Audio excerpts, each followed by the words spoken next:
جماعة هذا الكلام على واقع اليمن هنا. بتشوفوا عندكم، أنا أخذت أمس الساعة 8 بالليل سكرين شوت أو لقطة من يمن اتش ار. يمن اتش ار هو موقع توظيف المنظمات، بالذات المنظمات الإنسانية والإغاثية الدولية بشكل كبير والمحلية بشكل أقل، بيعرضوا عليها يعني بيطرحوا فيها الوظائف، والناس تدخل يمن اتش ار ويقدموا على الوظائف عبر يمن اتش ار، فيقدموا على الوظيفة من خلال المنظمة والشركة اللي معلنة على الوظيفة مثل ما بتشاهدوا هنا. طيب أمس أنا لما فتحت مثل ما تشوفوا وجدت إنه في 132 وظيفة نشطة، يعني إنك ممكن تقدم عليها. أمس فقط إلى الساعة 8 بالليل وجدت أنه في 8 وظائف جديدة نزلت، وأغلبها من منظمات دولية إغاثية وإنسانية.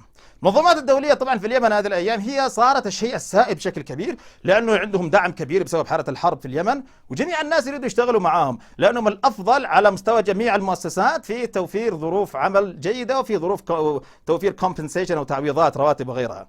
باقي الناس للأسف أكثرهم خسروا وظائفهم بسبب الحرب.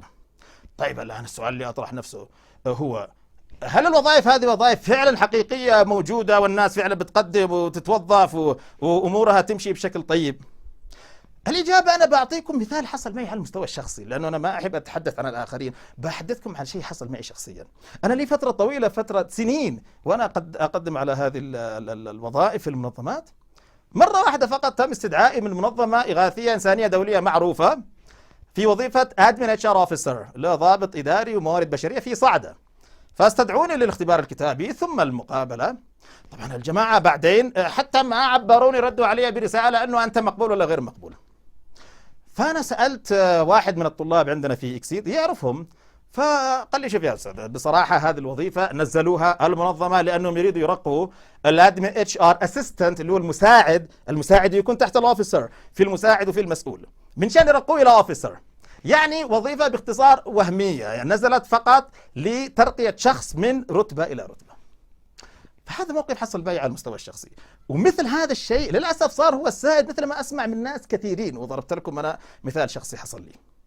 طيب يا جماعة يا أصحاب المنظمات، إذا كانت الأخت ساندرا اللي أنا كلمتكم عليها في أمريكا زعلانة لأنها حصلت على العمل بس شافت أنه الشيء اللي بتطبقه في العمل غير ما عرض عليها، والكتاب زعلان من هذه النقطة وبيقول أنهم يعني كان في مشاكل في صناعة القرار وفي الاستقطاب وفي التواصل وفي الأخلاقيات وغيرها وغيرها، ما بالكم فيكم أنتم يا المنظمات الدولية الإنسانية والإغاثية في اليمن لما بتنزلوا وظائف، وهذه الوظائف أنتم حاجزينها لأشخاص بأسمائهم وصفاتهم من شان يأخذوها.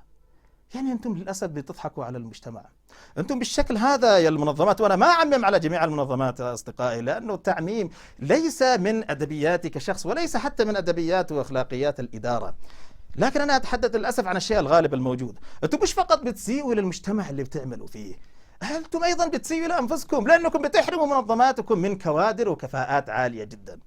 فأتمنى أن هذه المشكلة يتم النظر لها بعين الاعتبار من المنظمات وكذلك من المجتمع بشكل عام.